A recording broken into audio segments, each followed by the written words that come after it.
الحمدللہ رب العالمین والصلاة والسلام علی سید الانبیاء والمرسلین اما بعد فاعوذ باللہ من الشیطان الرجیم بسم اللہ الرحمن الرحیم الصلاة والسلام علیک یا رسول اللہ وعلی آلک واصحابک یا حبیب اللہ الصلاة والسلام علیک یا نبی اللہ وعلی آلک واصحابک یا نور اللہ۔ مدنی چینل کے ناظرین، دارالفتاح اہل سنت کے براہ راست سلسلے میں ایک مرتبہ آپ کو پھر مرحبا کہتے ہیں، اور یہ سلسلہ بدھ کی صبح ہونے والا ہمارا بالخصوص یو ایس اے کینیڈا کے ناظرین کے لیے اور بالعموم پاکستان اور دنیا بھر کے ناظرین کے لیے پیش کیا جاتا ہے۔ ابتداءً درود پاک کی فضیلت سنتے ہیں، پھر انشاءاللہ ہم آپ کی کالز کو شامل سلسلہ کریں گے۔ چنانچہ نبی رحمت شفیع امت صلی اللہ تعالی علیہ وآلہ وسلم نے ارشاد فرمایا، جس نے مجھ پر ایک بار درود پاک پڑھا، اللہ تبارک و تعالی اس پر 10 رحمتیں نازل فرماتا ہے، 10 گناہ مٹاتا ہے اور 10 درجات بلند فرماتا ہے۔ صلو علی الحبیب صلی اللہ تعالی علی محمد صلی اللہ علیہ وآلہ وسلم۔ ماہ شوال المکرم کی آج 12 تاریخ ہے۔ ماہ شوال کے بعد مسلمان جہاں ایک طرف عید الاضحیٰ کی قربانی کی تیاریاں ان معنوں میں شروع کر دیتے ہیں کہ کچھ پیسے جمع کرنا شروع کر دیتے ہیں، یا بیوپاری حضرات قربانی کے لیے جانور لانا یا اس حوالے سے کام کرنا شروع کر دیتے ہیں، وہیں دوسری جانب ایک بہت بڑا طبقہ جس کو اللہ تبارک و تعالیٰ توفیق دیتا ہے، استطاعت دیتا ہے، وہ حج کی طرف روانہ ہونے کی تیاریوں میں مصروف ہوتا ہے۔ ان قریب ہمارے ملک پاکستان سے بھی قافلے سوئے حرم روانہ ہونا شروع ہو جائیں گے، مگر یہاں یہ بات یاد رکھنا ضروری ہے کہ اسلام کا 5واں رکن حج ہے، جو کہ زندگی میں فقط ایک ہی بار فرض ہے۔ روزہ ہر سال فرض ہوتا ہے، زکوٰۃ صاحب استطاعت پر ہر سال فرض ہے، نماز روزانہ 5 مرتبہ فرض ہے، لیکن حج ایک ایسا اسلامی رکن ہے جو کہ زندگی میں فقط ایک مرتبہ صاحب استطاعت کے اوپر دیگر شرائط پائی جائیں تو فرض ہوتا ہے، اور پھر بندہ دور دراز کا سفر کر کے وہاں پر جاتا ہے، اور مختلف مقامات پر حج کے اراکین کو ادا کیا جاتا ہے۔ ایک اعتبار سے نیا ملک بھی ہوتا ہے، نئی جگہ بھی ہوتی ہے، نئے افراد بھی ہوتے ہیں، تو اور پھر حج کے اپنے مسائل دوسری جگہ پر، تو اگر حج کے مسائل سے واقفیت نہ ہو تو کئی مقامات پر انسان غلطیاں کر بیٹھتا ہے۔ تو شریعت مطہرہ نے جو ایک بہترین اصول دیا ہے کہ علم کا حاصل کرنا ہر مسلمان پر فرض ہے، وہ کون سا علم؟ وہ علم کہ جس کی اس کو ضرورت اور حاجت دینی اعتبار سے پڑتی چلی آ رہی۔ بلوغت کے جو قریب ہے تو اس کے اوپر نماز کے مسائل سیکھنا فرض ہے۔ صاحب استطاعت کوئی شخص جو ہے وہ ہو گیا ہے تو اب اس کے اوپر پتہ ہے کہ 1 سال کے بعد مجھ پر زکوٰۃ لازم ہوگی، تو اب زکوٰۃ کے مسائل سیکھے گا۔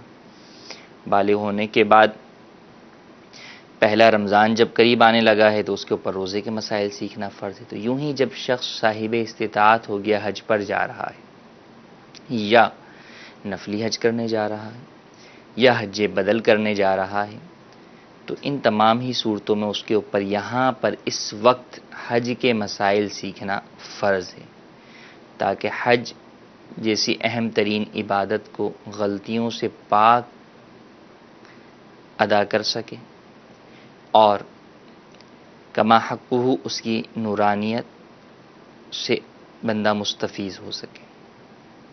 الحمدللہ عزوجل دعوت اسلامی کے تحت مختلف شہروں کے اندر حج تربیتی اجتماع ہوتے ہیں، لہٰذا آپ اپنے قریب ہونے والے حج تربیتی اجتماع میں بھی شرکت کیجیے، اور ساتھ ہی ساتھ مدنی چینل پر بھی اسے دیکھیے۔ یوں ہی مفتی علی اصغر صاحب کا سلسلہ حج تربیتی اجتماع کا کئی قسطوں کے اندر جو ہے وہ ہر سال ہوتا ہے، اسے دیکھنا بھی نہ بھولیے، کہ ان چیزوں کے ذریعے سے آپ حج پر جانے سے پہلے حج کے ضروری مسائل سے آگاہ ہو سکیں، اور ساتھ ہی ساتھ امیر اہل سنت کی کتاب رفیق الحرمین کو اپنا اوڑھنا بچھونا بنا لیجیے، کہ اس وقت اس کو ابھی سے اپنے پاس رکھ لیجئے. حج کے ایام میں تو رکھیں گے ہی رکھیں گے، ابھی سے آپ اس کو پڑھنا شروع کر دیجیے. حج کے مسائل وہ ہیں کہ علماء کو بھی بار بار پڑھنے ہوتے ہیں، تکرار کرنی ہوتی ہے. اور حج پر جو عالم دین چلے گئے ہیں، جا چکے ہیں، ان کو پھر بھی کافی سمجھنے میں آسانی ہوتی ہے بنسبت ان کے کہ جنہوں نے مسائل حج پڑھے ہیں لیکن حج نہیں کیا. تو آپ کو یہ موقع مل رہا ہے کہ آپ حج پر جا رہے ہیں، پریکٹیکلی طور پر آپ وہاں پر چیزوں کو دیکھ بھی سکیں گے. تو آپ ان مسائل کو پڑھتے رہیں، تکرار کرتے رہیں، بار بار انہیں دیکھتے رہیں، یاد کرتے رہیں. کوئی چیز اگر سمجھ میں نہ آئے تو علماء سے پوچھ لیں، کیونکہ وہاں پر بہت رش ہوتا ہے اور ہر جگہ آپ کو مستند عالم دین دستیاب ہو سکے یہ ممکن نہیں ہوتا. اگرچہ دارالفتہ اہل سنت کی نیشنل انٹرنیشنل سروس اور بالخصوص حج کے ایام کے اندر عرب کی سروس کا آغاز کر دیا جاتا ہے، عرب میں فون سروس کا آغاز کر دیا جاتا ہے، لیکن اس کے باوجود بھی لاکھوں لوگ ہیں، کال آپ کی ملے یا نہ ملے، وہ موقع ایسا ہو کہ آپ نے اس وقت کوئی رکن ادا کرنا ہو. تو اب ان تمام چیزوں کے اندر آپ کو اگر کچھ مسائل یاد ہوں گے، معلوم ہوں گے، سمجھے ہوئے ہوں گے آپ نے، تو پھر اس میں آپ کے لیے عمل کرنے میں آسانی ہوگی.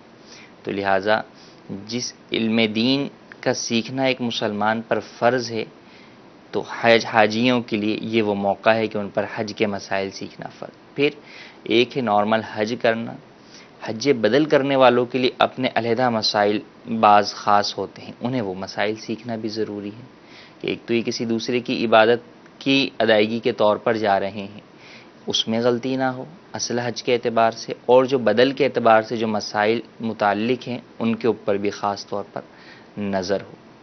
اللہ تبارک و تعالی حاجیوں کے صدقے ہمیں بھی حج کی سعادت نصیب فرمائے اور جانے والے حاجیوں کا حج قبول فرمائے. ہم آئندہ سلسلے سے انشاءاللہ عز و جل حج کے موضوع کے اوپر بھی بات کریں گے، تاکہ جو ہمارے بیرون ملک کے جو ناظرین ہیں ان کے جو مسائل اور سوالات ہیں انہیں بھی شامل سلسلہ کر سکیں اور انہیں بھی حج سے متعلق صبح کے اس سلسلے کے اندر ہم آگاہی دے سکیں. آئیے ہم آپ کی کالز کی طرف چلتے ہیں، آپ کی کالز شامل سلسلہ کرتے ہیں. جی کال. میں ہند کے صوبہ مہاراشٹر کے سلور سے نظام رضوی بول رہا ہوں. میرا مفتی صاحب کی بارگاہ میں یہ سوال ہے کہ میں حج کے لیے جا رہا ہوں، میرا قرآن اندازی میں نام بھی آ گیا ہے، میں نے گورنمنٹ کو 81,000 روپے بھی بھر دیے اور مزید کچھ پیسے بھرنا ہے. میں نے پیسے الگ سے رکھے ہوئے ہیں، تو کیا جو پیسے رکھے ہوئے ہیں ان پر زکوٰۃ ہوگی، اور جو گورنمنٹ کو دے دیے ہیں تو کیا اس پر بھی زکوٰۃ ہوگی؟ جواب عنایت فرمائیں. جزاک اللہ خیر. جی مزید کال. جی والی سے بات کر رہا ہوں. میرا مفتی صاحب کی بارگاہ میں یہ سوال ہے کہ جب ہم نماز کی حالت میں ہوتے ہیں تو کچھ فون کالز آ جاتی ہیں، تو فون کالز کو کس طرح آف کیا جائے پھر کہ نماز ڈسٹرب نہ ہو؟ جی مزید کال. اسلامی بھائی، میں پتہ کرنا چاہتا ہوں کہ اگر کوئی نماز کے دوران سجدہ یا رکعت وغیرہ کوئی بھول جائے تو اس کے لیے کیا کرنا چاہیے اور اس کو آخر میں بھی یاد نہ رہے؟ جی پہلا سوال کہ حج کے لیے رقم جمع کروا دی ہے گورنمنٹ میں، تو اب کیا اس پر زکوٰۃ ہوگی یا نہیں، نمبر ایک. اور نمبر دو، جو رقم مزید آگے جمع کروانی ہے اس پر زکوٰۃ ہوگی یا نہیں. اگر آپ کا نام کنفرم ہو گیا ہے اور آپ حج کی رقم جمع کروا چکے ہیں اور ابھی آپ پر اس کی ادائیگی اتنی ہی لازم تھی جتنی آپ جمع کروا چکے ہیں، تو یہ رقم جب آپ نے جمع کروا دی تو آپ کی ملکیت سے نکل گئی.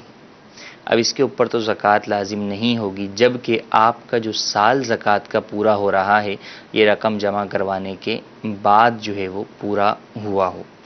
اور فقط رقم جمع کروانے کے بعد نہیں بلکہ ایکچولی جب آپ کا نام کنفرم ہو گیا اس وقت، کیونکہ ابتداءً ہمارے ملک کے اندر بھی رقم جمع کر لی جاتی ہے لیکن پھر قرآن اندازی کے بعد سلیکشن ہوتی ہے، جس کا نام آتا ہے اس کا جو ہے وہ کنفرم ہو جاتا ہے اور بقیہ افراد کی رقم واپس ہوتی ہے. تو اس پیریڈ میں جب تک کنفرم نہیں ہوا ایکچولی وہ آپ کی رقم ہی ہے، آپ کو زکوٰۃ اس پر دینی ہوگی. کنفرم ہونے کے بعد اگر آپ کے زکوٰۃ کا سال پورا ہوتا ہے تو جو رقم جمع ہو گئی اس پر زکوٰۃ نہیں ہے. ہاں جو رقم آپ کو اب مزید آگے دینی ہے اور اس کی ادائیگی کا وقت بھی آگے ہی ہے، تو اس صورت کے اندر اس کے اوپر آپ کی زکوٰۃ لازم ہوگی کہ وہ اب تک آپ کی ملکیت میں موجود مال ہے. اور اگر یوں ہے کہ آپ کے اوپر وہ لون کے طور پر وہ رقم باقی ہے کہ اگر ادا تو پہلے ہی کروانی تھی لیکن کسی نے آپ کو فیسیلیٹیٹ کر دیا. گورنمنٹ کا تو نظام زیادہ معلوم نہیں. مثال کے طور پہ آپ پرائیویٹ کی بات کریں کہ پیکج ہے اور کوئی بھی جو ٹور والے ہوتے ہیں، آپریٹرز ہوتے ہیں، ٹریول والے، انہوں نے جو ہے وہ آپ کو مثال کے طور پہ یہ کہا کہ جناب 4 لاکھ کا جو ہے وہ پیکج ہے اور یہ آپ کو ہم جو ہے وہ دے رہے ہیں. تو اب یکمشتی پورے 4 لاکھ روپے جو ہے وہ لینے ہیں، اس کے بجائے وہ کہتے ٹھیک ہے ہم آپ کو فیسیلیٹیٹ کرتے ہیں، پیکج تو 4 کا ہے، آپ ابھی 2 دے دیجئے گا اور 2 آپ بعد میں دے دیجئے گا 1 مہینے بعد یا 2 مہینے بعد. تو اب اگر یہاں پر پیکج جو ہے وہ ڈن ہو گیا ہے 4 پر، یہ رقم آپ کی واجب الادا ہو گئی اور اب وہ آپ کو جو ہے وہ بعد میں دینے کا دیتا ہے، تو گویا کہ آپ کو وہ آپ کے اوپر وہ 2 لاکھ روپے قرض ہے کہ آپ نے ایک پیکج جو ہے وہ تمام سہولیات کے ساتھ ایڈوانس میں خرید لیا ہے اور اب آپ نے اس کی ادائیگی جو ہے وہ بعد میں ادا کرنی ہے. اگر اس طرح کی صورت ہوگی کہ اس میں لون بنے گا، ایکچولی جو بتانا میں چاہ رہا ہوں وہ یہ کہ اگر آپ کے اوپر وہ لون بنتا ہے تو پھر بہرحال وہ لون آپ کے زکوٰۃ کے مال میں سے مائنس ہوگا اور بقیہ پر آپ کو زکوٰۃ ادا کرنی ہوگی. دوسرا سوال ہمارا کہ نماز کے دوران اگر فون بج جائے تو کیا کیا جائے.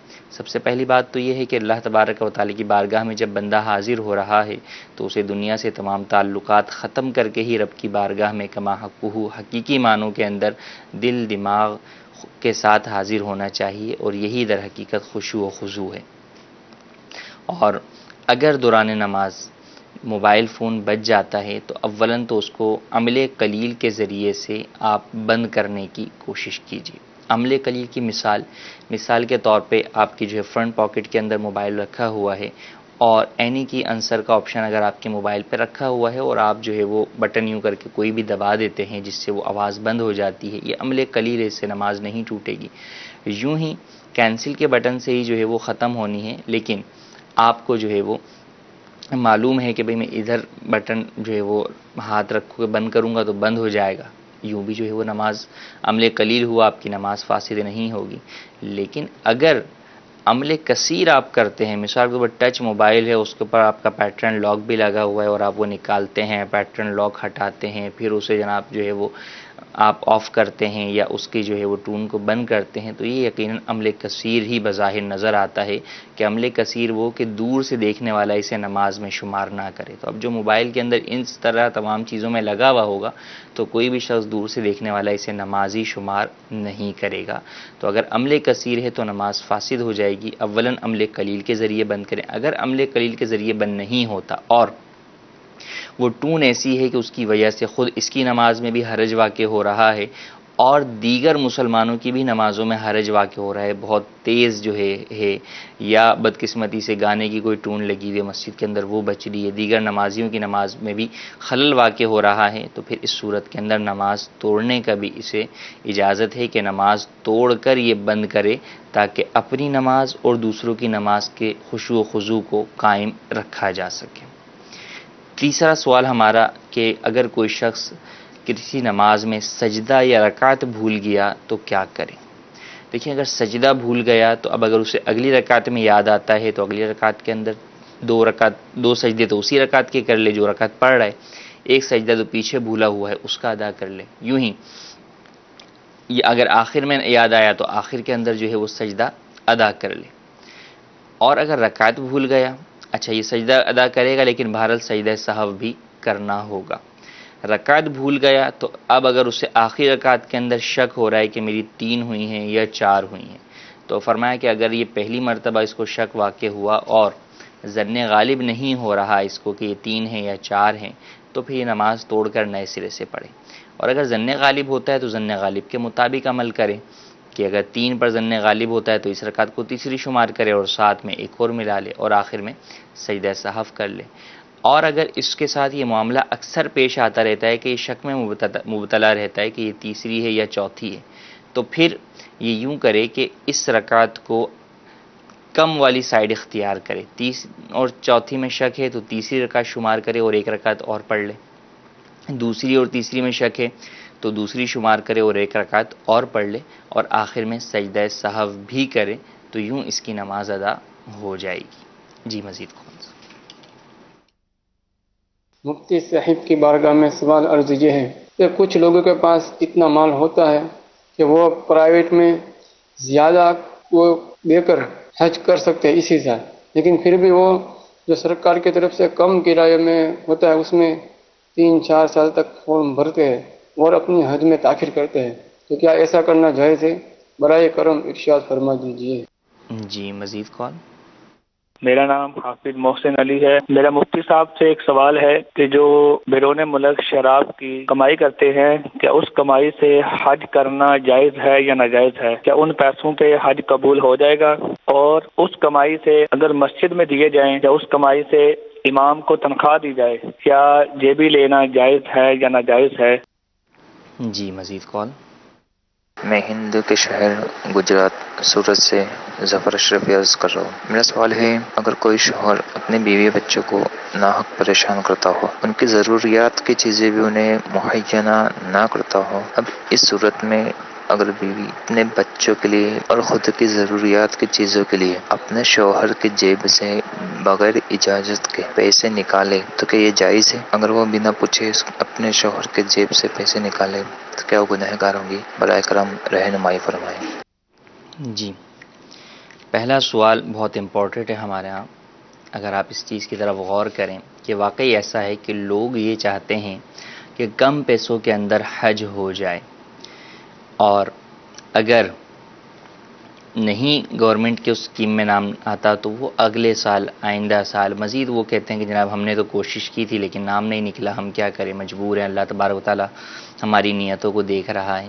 حالانکہ ان کے پاس اتنی استطاعت ہے کہ وہ حج کے لیے جا سکتے ہیں پرائیویٹ طریقے سے۔ اصل کیا ہے کہ حج کس پر فرض ہے؟ کیا گورنمنٹ اسکیم والے پر حج فرض ہے؟ ایسا نہیں۔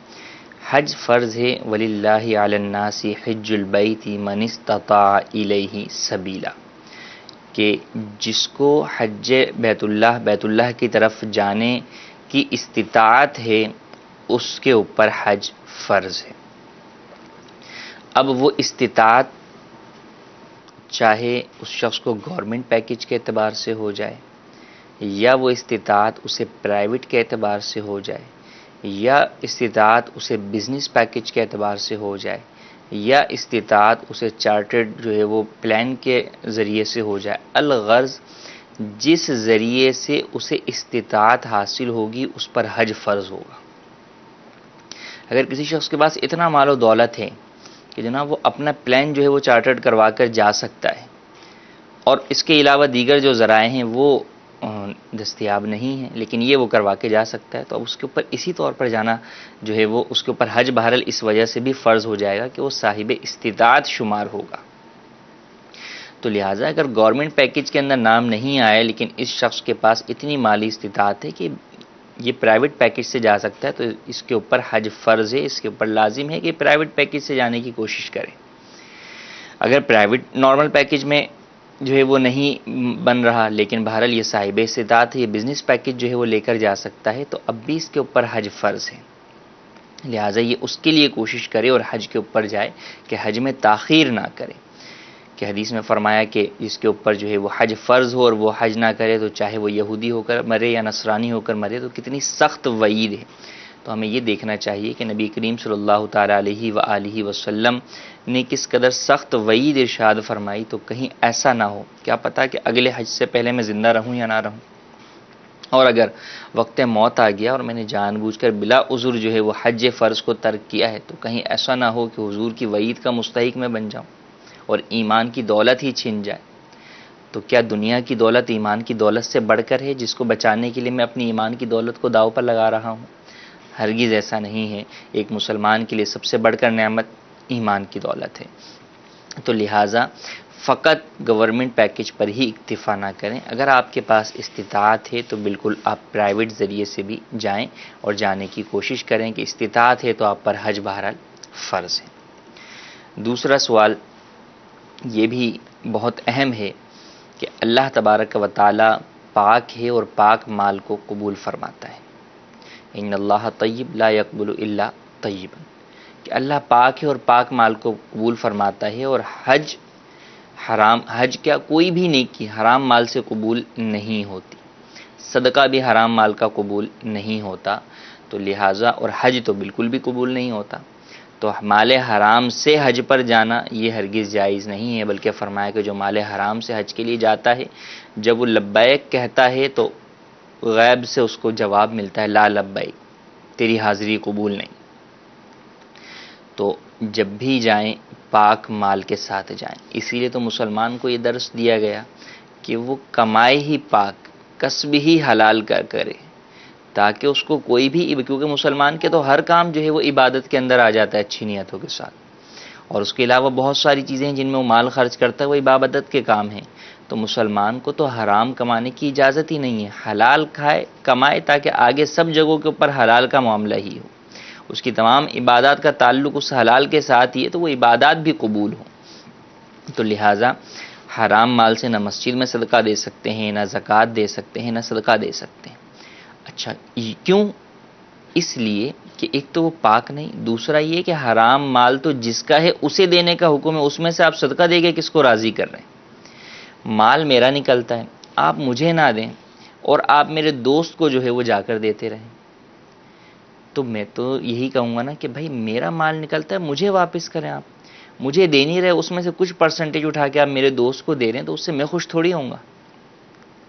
تو یہی کہ جب بندوں کا مال نکلتا ہے وہ تو انہیں دینا ضروری ہے، آپ اللہ تبارک و تعالیٰ کی راہ میں دے رہے ہیں تو رب تعالیٰ اس سے راضی نہیں ہوگا، بلکہ جس بندے کا حق ہے اسی کو دینا ہوگا، اور جہاں پر بندوں کا حق اس سے متعلق نہیں ہے وہاں پہ صدقے کا حکم ہے، تو وہاں صدقہ پورا کرنے کا حکم ہے کہ جو حرام مال ہے، اسے سود کا مال ہے، ثواب کی نیت کے بغیر سارا صدقہ کرنا ہے۔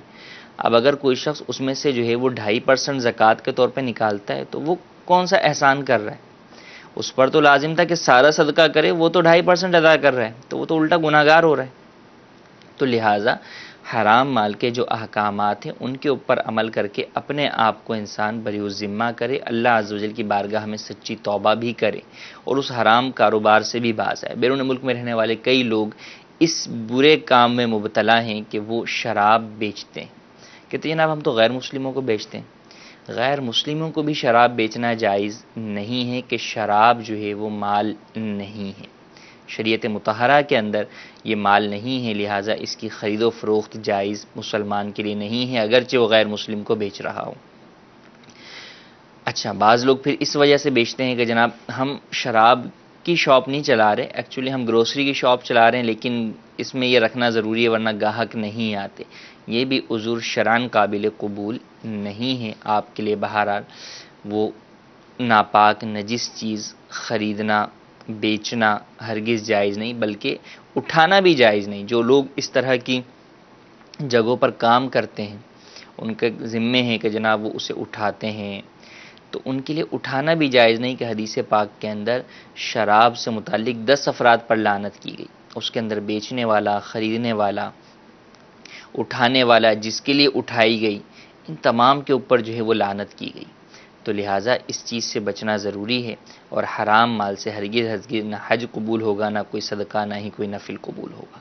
تو لہٰذا اولاً تو یہ جتنا حرام مال ہے شراب کا، اس کو صدقہ کریں، اللہ کی بارگاہ میں سچی توبہ کریں، حلال مال سے حج پر جائیں، نمبر 1۔ نمبر 2 یہ سوال انہوں نے کیا کہ امام کو اگر اس سے تنخواہ دیتے ہیں تو کیا حکم؟ اب اس میں یہ ہے کہ اگر مثال کے طور پہ کمیٹی کا کوئی فرد ہے، یا ویسے کوئی فرد ہے جو کہ مسجد کے اندر چندہ دیتا ہے، یا اس نے امام کی تنخواہ اپنے ذمے لی ہوئی ہے، لیکن یہ پتہ ہے کہ اس کا کام جو ہے وہ حرام کا ہے، شراب کا کام ہے، تو اگر اس کا حلال حرام دونوں طرح کا کام ہے، اور اب وہ جو رقم دے رہا ہے اس کے بارے میں یہ معلوم نہیں کہ یہ رقم حرام والی ہے یا حلال والی، مکس اس کی آمدن ہے، حلال بھی آمدن ہے، تو اسی صورت میں لینا تو اگرچہ جائز ہے، ہاں البتہ بچنا بہتر ہے۔ یہ جو اس طرح کے لوگ کام کرتے ہیں چاہے جائے کہ ان سے چندہ لیا جائے، ان سے تو بائیکاٹ کرنے کا اسلام حکم دیتا ہے، تاکہ انہیں اس بات کا احساس ہو کہ ہم غلط کر رہے ہیں۔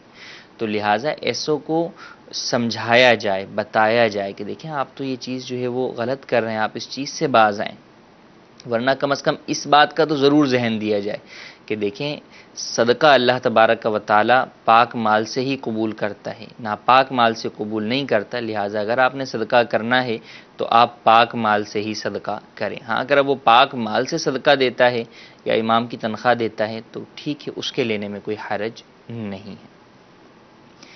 ایک سوال یہ تھا کہ ناحق پریشان کرتا ہے شوہر یا باپ بچوں کو اور بیوی کو، نفقہ نہیں دیتا، تو کیا بیوی اس کی اجازت کے بغیر اس کی جیب سے پیسے نکال سکتی ہے یا نہیں؟ اگر شوہر یا باپ پر اپنے نابالغ بچوں کا نفقہ ہے، یا بالغ بچوں کے اندر لڑکیوں کا یا اپاہج بچوں کا نفقہ ہے، بیوی کا نفقہ ہے، ان کا جو نفقہ شرعی اعتبار سے مقرر ہے وہ بھی ادا نہیں کرتا، تو بالکل اس کے لیے بیوی کو اختیار ہے، اجازت ہے کہ وہ شوہر کی اجازت کے بغیر بھی اس کے مال میں سے اتنے نفقے کے لیے نکال سکتی ہیں۔ لیکن یہاں پر ایک بات دھیان میں رکھنا ضروری ہے کہ ہمارے ہاں نفقے کا معیار کیا ہے، اخراجات کا معیار کیا ہے، اور شریعت مطہرہ کے اندر منیمم کیا ہے۔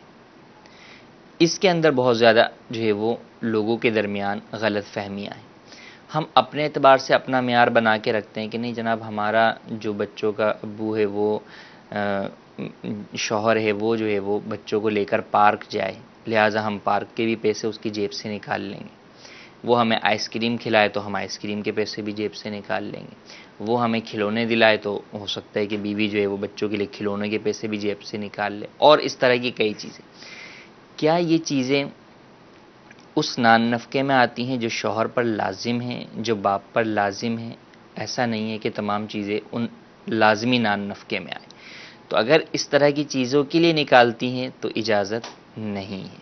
تو پہلے اچھا ہم یہ بھی نہیں کہا جا رہا کہ یہ چیزیں شوہر نہ کرے یا یہ اس کی ذمہ داریوں میں سے نہیں ہے۔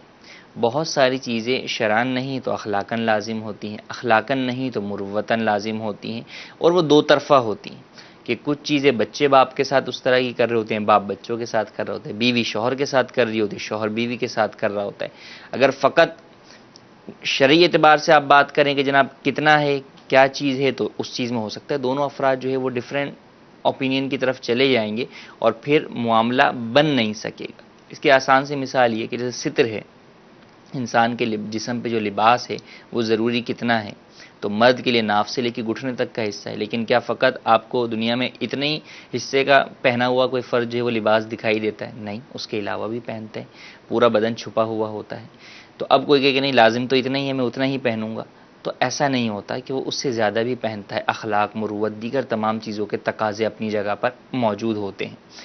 تو بہت ساری باتیں ہیں کہ جو چیزیں شوہر پر یا باپ پر کئی اعتبارات سے لازم ہوتی ہیں، لیکن جب وہ اس کے اوپر لازم اس کے اعتبار سے ہیں، جب یہاں پر دوسرے فرد کے اعتبار سے بات آئے گی کہ وہ اس کے مال میں سے کتنا لے سکتا ہے، تو بہرحال اس کی اپنی شرعی حدود و قیود ہیں جن کا پہلے جاننا ضروری ہے۔ نہیں جانیں گے تو پھر ہو سکتا ہے کہ وہ کام بھی جو ہے وہ کر بیٹھیں کہ جو اس شوہر کے اوپر لازم نہیں آتا، اور بیوی اس کے پیسے بھی اس کی جیب سے نکال رہی ہو، تو پھر اس کے لیے ایسا کرنا جائز نہیں ہوگا۔ تو اس کے اندر علماء سے مشاورت کے بعد ہی کوئی جو ہے وہ چیز کو متعین کیا جائے اور پھر اس پر عمل کیا جائے۔ اور بہرحال بہتر یہ ہے کہ ان معاملات کے اندر فی زمانہ اس طرح کی چیزیں اور زیادہ جھگڑوں کا، فساد کا باعث بن جاتی ہیں، تو اس میں خاندان کے بڑے افراد کو بٹھا کر شوہر کو یا بچوں کے باپ کو اس حوالے سے سمجھایا جائے۔ پھر نفقہ واجب جو ہے وہ نابالغ بچوں کا ہے، بالغ بچوں کا نہیں۔ بالغ کے اندر یا تو اپاہج یا لڑکیوں کا نفقہ باپ کے اوپر واجب ہوتا ہے۔ تو ان تمام باتوں کو پیش نظر رکھنا بہرحال ضروری ہے۔ جی مزید کال۔ مفتی صاحب سے میرا یہ سوال ہے کہ ماشاءاللہ حضرت مفتی صاحب نے تو بتایا اسلامی بھائی لوگوں کا مسجد میں، لیکن اگر اسلامی بہن گھر میں نماز پڑھتی ہو اور موبائل کہیں رکھا ہے اور رنگ ٹون بجنا شروع ہو جائے، تو کیا نماز توڑ کر رنگ ٹون بند کر دے یا نماز جاری رکھے؟ جی مزید کال۔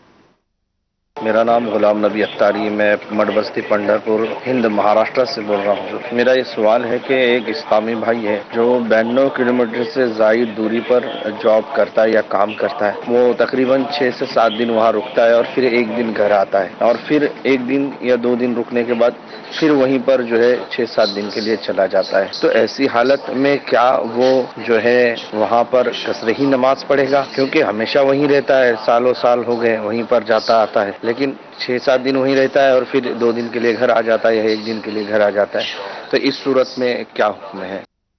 جی مزید کال۔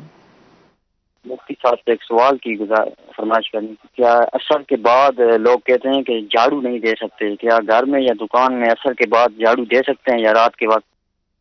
جی، پہلا سوال انہوں نے کیا ہے کہ بھئی آپ جو بات کر رہے تھے وہ تو تھا مردوں کی جیب میں نماز پڑھتے ہوئے موبائل فون بج رہا ہے. اگر گھر کے اندر جو ہے وہ فون بج رہا ہے تو کیا عورت اس کے لیے نماز توڑ سکتی ہے؟ گھر میں اگر کسی جگہ پر فون بج رہا ہے تو وہ ایسا نہیں کہ اس کی جو ہے وہ نماز کے خشوع و خضوع کے اندر جو ہے وہ مخل ہوگا. اگر یہ اپنی نماز کی طرف توجہ رکھ کر نماز پڑھے تو ممکن ہے کہ یہ اس کے خشوع و خضوع میں حرج والا نہ واقع ہو. یا نارمل ٹون بج رہی ہے تو اس سے اتنا زیادہ حرج واقع خشوع و خضوع میں نہیں ہوگا، تو اس کے لیے نماز توڑنے کی اجازت نہیں ہے، اپنی نماز مکمل ادا کر لیں. ہاں اگر واقعی گھر میں بھی مثلا قریبی موبائل پڑا ہوا ہے اور اب اس میں سے گانے کی آوازیں آ رہی ہیں اور اب وہ نماز پڑھنا ہی جو ہے وہ مشکل ہو رہا ہے، تو پھر وہاں بھی توڑنے کی نماز اجازت ہوگی. دوسرا سوال یہ کہ 92 کلومیٹر کی مسافت پر کوئی شخص جو ہے وہ جاتا ہے تو اب اس کے لیے کیا حکم ہے، جبکہ وہ جہاں پر کام کرتا ہے وہاں 1 یا 2 دن ٹھہرتا ہے، 7 دن ٹھہرتا ہے اور 1 یا 2 دن کے لیے اپنے گھر آتا ہے. سالوں سے وہاں پر کام کرتا ہے. جب وہاں پر وہ ایک ساتھ 15 دن یا اس سے زیادہ رہنے کی نیت سے نہیں گیا، 7 دن کے لیے گیا ہے، 8 دن کے لیے گیا ہے، تو ایسی صورت میں وہ جہاں پر کام کرتا ہے وہ اس کا وطن اقامت نہیں بنا، بلکہ وہ اس کا سفر والی جگہ ہی ہے، اس کو سفر میں ہی اسے شمار کیا جائے گا. وہ کام والی جگہ پر مکمل نماز ہی ادا کرے گا. ہاں البتہ جب اپنے گھر میں آ گیا، وطن اصلی میں آ گیا، تو یہاں پر اگرچہ وہ 1 دن کے لیے 1 گھنٹے کے لیے بھی آئے تو یہاں پر اپنی نمازیں مکمل ادا کرے گا.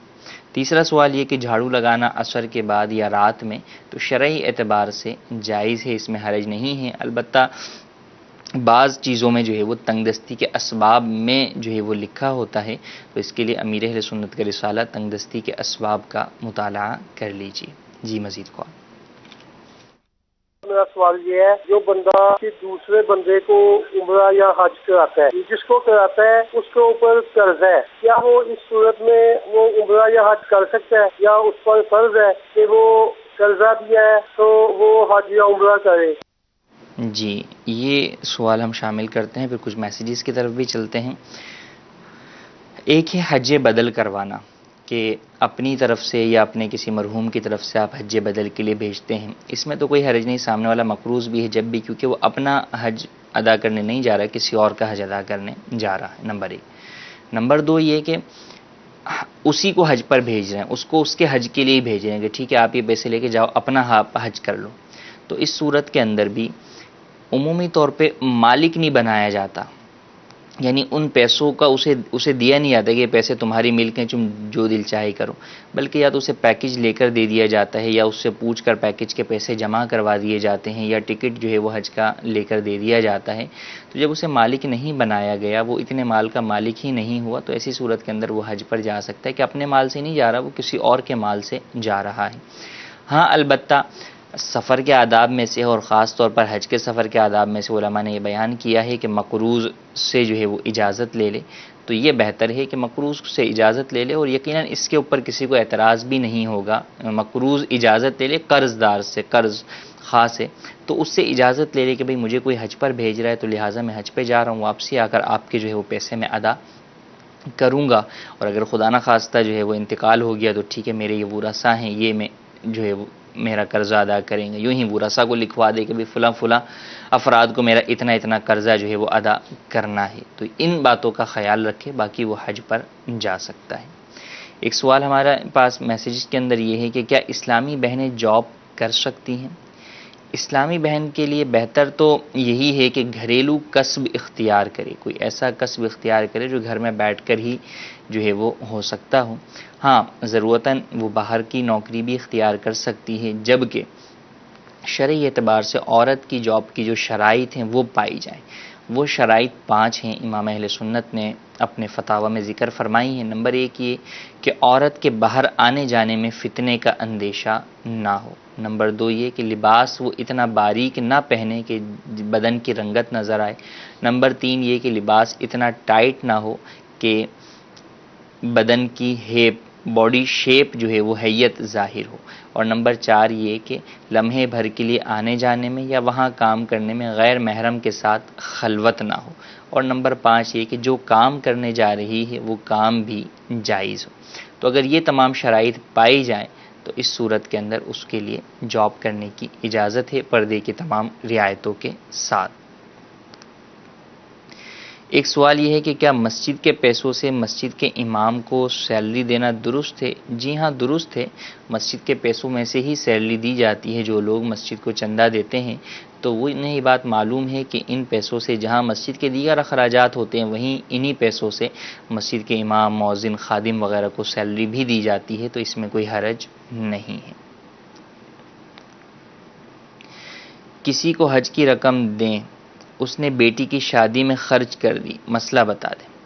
اگر تو آپ نے اس کو مالک کر دیا تھا کہ وہ جو دل چاہے کرے، تو پھر ایسی صورت میں اگر اس نے بیٹی کی شادی کر دی تو ٹھیک ہے، اس کا اپنا مال تھا، اس نے جو ہے وہ کر دی۔ ہاں بہتر یہ تھا کہ اسے چاہیے تھا کہ پہلے حج کے لیے رقم دینے والے کو اعتماد میں لے لیتا، اور اگر جو ہے وہ اس کو مالک نہیں کیا تھا بلکہ آپ نے اس کے پاس یا اس کو وہ پیکج وغیرہ جو ہے وہ اس طرح کا کوئی خرید کر جو ہے وہ دیا تھا، تو پھر اس صورت میں اس کا ایسا کرنا جائز نہیں تھا۔ لیکن عمومی طور پہ جو بظاہر سمجھ میں یہی آ رہا ہے کہ رقم دے دی، تو اب حج کے لیے رقم دی تو مالک بنا کر دی یا جو ہے وہ حج فقط کرنے کے لیے دی، کیا صورت تھی، اس کی وضاحت ضروری ہے۔ اگر مالک بنا کر دے دی تو بہرحال اس سے واپسی کا مطالبہ نہیں کیا جا سکتا، اگرچہ اس نے شادی میں بیٹی کی خرچ کر دیا ہو۔ ایک سوال یہ ہے کہ کیا منگل کے دن شادی کر سکتے ہیں؟ جی ہاں، منگل کے دن بھی شادی کر سکتے ہیں، اس میں شرعی اعتبار سے کوئی حرج نہیں ہے۔ ایک سوال یہ ہے کہ مفتی صاحب اگر کسی پر حج فرض ہو تو حج پہ جانا چاہیے اور اس کی جوان بیٹیاں ہوں تو پہلے حج کرے گا یا بیٹیوں کی شادی؟ یہ کئی لوگوں کو جو ہے یہ عذر بیان کرتے ہوئے لوگ نظر آتے ہیں کہ جوان بیٹیاں ہیں، ان کی شادی کرنی ہے، لہٰذا پہلے حج نہیں، یہ بھی ہم پر فرض ہے۔ ٹھیک ہے، یہ بھی آپ کے اوپر حقوق کے اعتبار سے لازم ہے، لیکن بہرحال جو حج ہے وہ فوقیت رکھتا ہے، پہلے حج کی ادائیگی ضروری ہے۔ حج ادا کریں انشاءاللہ عزوجل، اس کی برکت سے بیٹیوں کی شادی بھی ہو جائے گی اور اچھی جگہ ہو جائے گی۔ ورنہ حدیث مبارک کا مفہوم ہے کہ اگر کسی شخص نے کسی دنیاوی کام کے لیے حج سے وہ رک گیا کہ فلاں کام مجھے کرنا ہے، گھر بنوانا ہے، بیٹیوں کی شادی کرنی ہے، تو وہ یہ دیکھے گا کہ لوگ حج پہ سے واپس آ جائیں گے لیکن اس کا کام مکمل نہیں ہوگا، اور یہ ہمیں نظر بھی آتا ہے، خود مشاہدات میں سے بھی ہے۔ تو بیٹیوں کی شادی نہ رشتے کا بھی معلوم، نہ ابھی جو ہے وہ کوئی اور چیز کا معلوم، تو لوگ روک کر بیٹھ جاتے ہیں، حج فرض سے رک جاتے ہیں۔ نقصان کیا ہوتا ہے کہ حج نہ کرنے کی وجہ سے برکت تو آنی نہیں ہے، الٹا اور زیادہ نقصان ہوتا ہے کہ بچیوں کے رشتے نہیں آتے، یا رشتے آ جاتے ہیں تو آگے پھر گھر نہیں بستے۔ تو لہٰذا جو اللہ تبارک و تعالیٰ کے حقوق ہیں ان کو بھی ادا کریں، حقوق العباد کو بھی شریعت مطہرہ کے مطابق ادا کریں۔ تو اگر حج فرض کا موقع آ گیا تو پہلے جس کا موقع آ گیا آپ اسے ادا کریں۔ ہاں حج کے ایام سے پہلے بیٹی کی شادی آ گئی، ٹھیک ہے، آپ شادی کرتے، لیکن جب حج کے ایام آ گئے، یعنی جن ایام میں آپ کے ملک سے فارم بھرے جاتے ہیں وہ ایام آ گئے، تو اب آپ پر حج فرض ہے، آپ پہلے حج فرض ادا کیجیے۔ اللہ تبارک و تعالیٰ سے دعا ہے کہ جو سنا اسے یاد رکھنے، اس پر عمل کرنے، اسے دوسروں تک پہنچانے کی سعادت نصیب فرمائے۔ آمین بجاہ النبی الامین۔ صلو علی الحبیب صلی اللہ تعالی علی محمد صلی اللہ علیہ وسلم۔